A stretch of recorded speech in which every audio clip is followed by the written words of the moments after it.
Hey YouTubers, it's Charlie. So last week on my Game of Thrones bonus video, I saw a lot of people asking questions about Robb Stark and did he not have a will? Did he name Jon Snow his heir in that? It's really open to debate, but I think between the direction the show is moving in the books, there are a lot of clues. Just careful for spoilers from everything on the show that's happened so far if you're not cut up through season 5. And new round of the giveaway starts now. It's a $20 Amazon gift card. All you have to do to enter is be a subscriber and leave a comment on this video.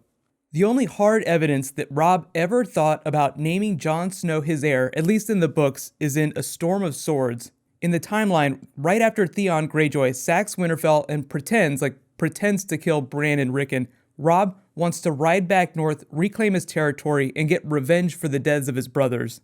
Because he thinks both of his brothers are dead, he thinks it's going to cause some problems with the line of Stark's succession. Now Sansa's still alive, but if she were to inherit Winterfell, it would go to her then husband at the time, who would be Tyrion Lannister. Obviously, Robb Stark started the war because of Lannisters, does not want them to inherit his home, and Arya, who he still thinks is alive, is lost, so he can't really count on that, so it's really muddy. Jon Snow is like the next best option to succeed him.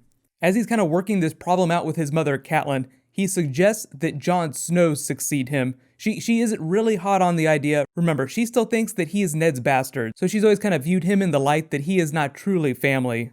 So he conducts this meeting with a small number of his close advisors about retaking the North and what's going to be happening next. Like, he just starts making battle plans in general. There's this really interesting line that said, "If you keep all your treasures in one purse, you only make it easier for those who would rob you." So he basically sends a couple different people in different directions with different copies of a letter. And so when people talk about Robb Stark's will, they think that that letter, the letter that was sent out, is the will. The problem is that between the books and the show, no one knows what's inside those letters. George R. Martin hasn't revealed it, neither did the show. But it stands to reason that he addresses his succession in them. It's like a contingency plan should he fall in battle. The problem is that those letters haven't been read since he died at the Red Wedding. The TV show has only done a couple of the characters that were there at the meeting in the books. There's Great John Umber and Galbart Glover. In the books, there are more characters there that are still alive in the books, so the books might take a different route to finding out what's in those letters. There's a lot of different theories about the will, but if we're talking about the show, we have to subtract a couple characters.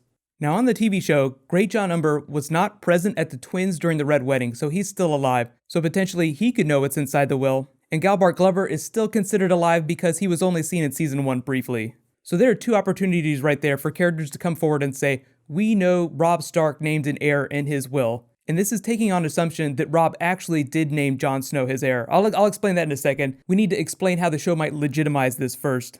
The third option is that there might be a copy of the letter in Old Town because there was a ship's captain hailing from Old Town that was also at the meeting. So obviously Samwell going to Old Town, so that's just one option. Samwell finding a letter that legitimizes Jon Snow. He does not know about the Night's Watch mutiny right now. Samwell hasn't found out about that yet.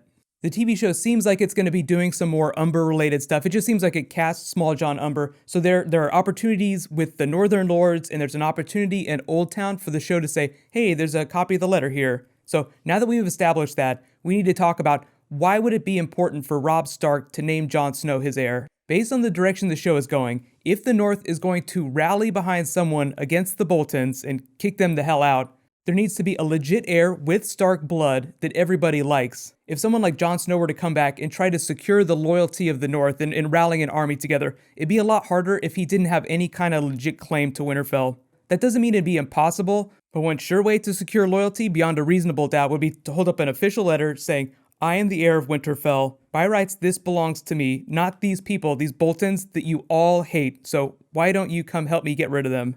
Dan and Dave, for all the changes they've made to the books, have been really clear about the way they explain things on the show to viewers. They want to feed us enough information that we can follow the show. We kind of know the direction that it's headed. We kind of got the tease with Stannis offering to legitimize Jon Snow. Speaking in Joseph Campbell hero terms, he refused the call, of course. But were he to come back, he would probably accept the call. That's just part of the standard hero's journey. Hero gets offered something, they refuse, they get offered again, they finally accept.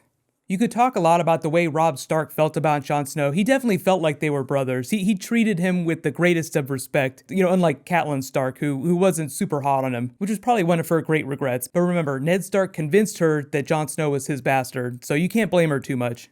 But I think as much as Robb Stark cared about Jon Snow, the choice to name him his successor would have been more of a practical thing. Like, I don't want the North to fall into the hands of an enemy. And obviously a lot has happened since the Red Wedding, and it has fallen into the hands of the enemy. Yes, Sansa has married Ramsay, giving the Boltons rights to Winterfell legitimately, so I think that might be the legal way the TV show will get around the Boltons holding Winterfell. And obviously there's a difference between occupying it physically with a giant army and legally holding it. It just makes it a lot easier to get the support of the realm when someone is illegally holding someone else's territory. And just to be clear, the only people that can legitimize bastards, which is what Robb Stark would have had to do to name him his heir, is kings. And at the time, during the Battle of the Five Kings, Robb Stark was king of the North. He was also technically the head of the household, so he could do that too. The lord of a house can also legitimize his bastard, which is why Roose Bolton was able to legitimize Ramsay Snow. So that's just an explanation of what Robb Stark's letter is and why it might be a will and where it might exist right now in the TV show. Let me know in the comments, even if you haven't read the books, do you think that Robb Stark named Jon Snow his heir? Do you think that the letters that he sent out contain orders about the succession? Or, if Jon Snow comes back, I mean, I feel like we still have to say that, just careful for spoilers. Please use spoiler tags if you're going to be commenting about Jon Snow. Do you think the show is going to offer a different solution for a Jon Snow rally? You know, Jon Stark, Jon Targaryen, however you want to think about it.